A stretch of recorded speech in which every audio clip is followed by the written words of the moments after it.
Fellow Pips, welcome back to the channel. If it's your first time here, welcome. Today you join me in the photography loft, a place where I like to do my product photography, restoration, something that I love to do. You can just put your music on, lose yourself in the image and restore these beautiful old black and white photos from days gone by, and many memories for many people. But it's something that I love to do, but that has to then give to the fact that I've not been able to get out and shoot. So I've decided to let you see what goes off in the photography loft here in the product area, where I shoot all the products that come my way, whether it be jewellery for insurance purposes, collectibles, all sorts of things, watches, whatever people send my way, I'll photograph, catalogue it for them, and it gets printed, put in a file. They get a hard copy and they also get a copy on USB. Perfect, eh?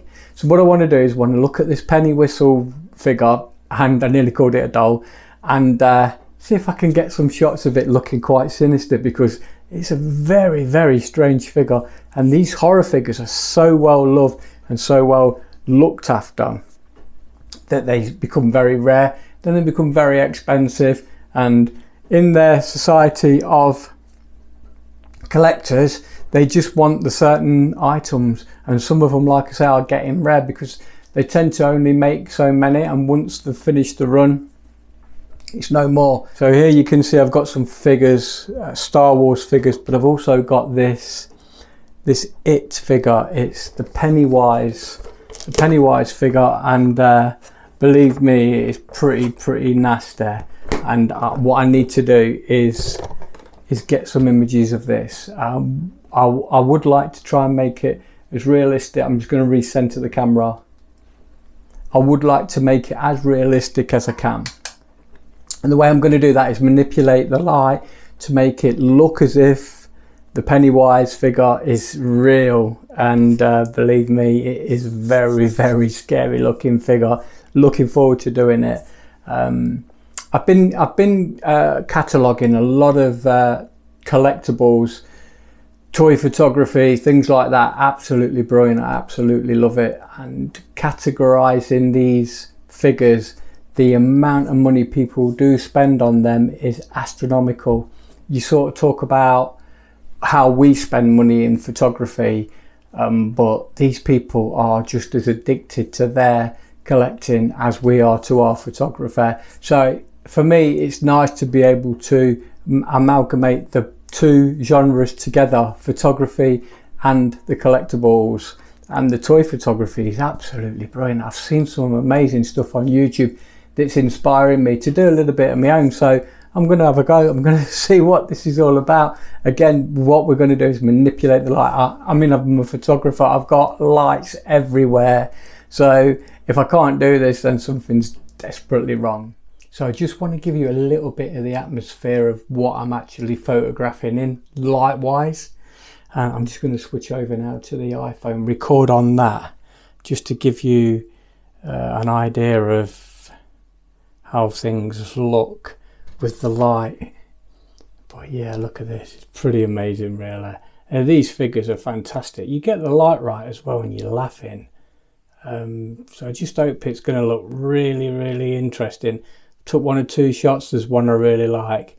I'm going to put it in Photoshop just to see if we can make it look any more realistic than it actually is. But wow, look at it.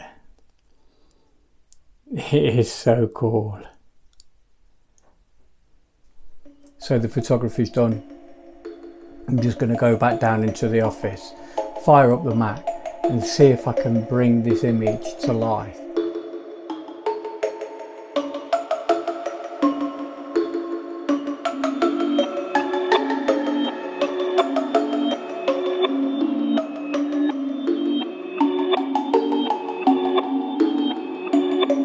Perfect.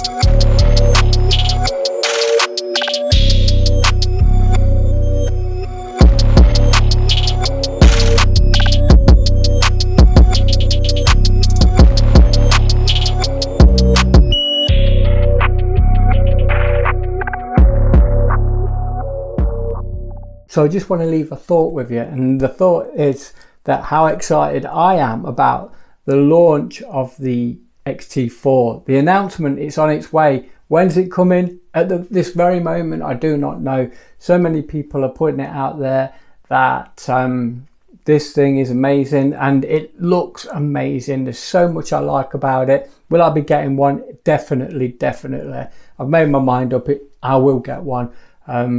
But the question is I pose to you guys is, do I exchange the XT3 and the XT2 for the XT4, or do I take the hit and buy one outright? Even though since I've had my XT3, I've not even used my XT2 since the day I actually purchased the XT3. They're just sitting gathering dust, and I know the same thing will happen with the XT3. So what would you do, knowing in mind that you sort of need a backup just to get you out of trouble? And I know the XT2 can do that because the valuation on that as a trade-in is basically zilch, nothing. The XT3, that's still going to get me about £600 or £700 on trade-in, which will help towards the XT4 as its price tag is around 1500 quids, which is another big hit. But these things, they improve them, and I feel this time with the XT4, Fuji have thrown all the stops out, and it's everything I want in a hybrid camera. The fact that you've got that flip out screen that you can vlog with, and then just flip it back and bang, you're doing your photography, flip it back, you're vlogging. It's all one camera, all the cameras you need in one. I'm pretty damn sure it is. It's tough, man, it's tough. I just don't know which way to go. So your advice would be gratefully received. So with the photography show fast approaching, it's literally 3 weeks away from this date, I've decided to put out there to you guys any questions that you want asking on your behalf. I will do that for you. If you can't make it to the show for any reason whatsoever, maybe you don't live in this country, maybe you don't live in the region, maybe it's too far, maybe you're working, I've decided that if you guys leave me the question in the comments below that you want me to ask on your behalf, whether it be about Fuji, Sony, Canon, Nikon, Nikon, Olympus, it don't matter. I'll ask it on your behalf, whether it's about lighting, whether it's about tripods, anything, drones, which I know nothing about whatsoever, but I can ask the question on your behalf because you guys know what you want, and you know, if you like me, I do my research. If I'm interested in something, do my research, find out about it until I can get it in hand and then work out for myself whether it's for me or not. Sometimes there's a question that I need answering, and if that question is what you need answering, put it in the comments down below and I will ask that on your behalf. So with that said and done, guys, there's just one thing left to do, and that's get out and shoot. You know you want to. Cheers, guys. See you soon. Take care. If this rain stops.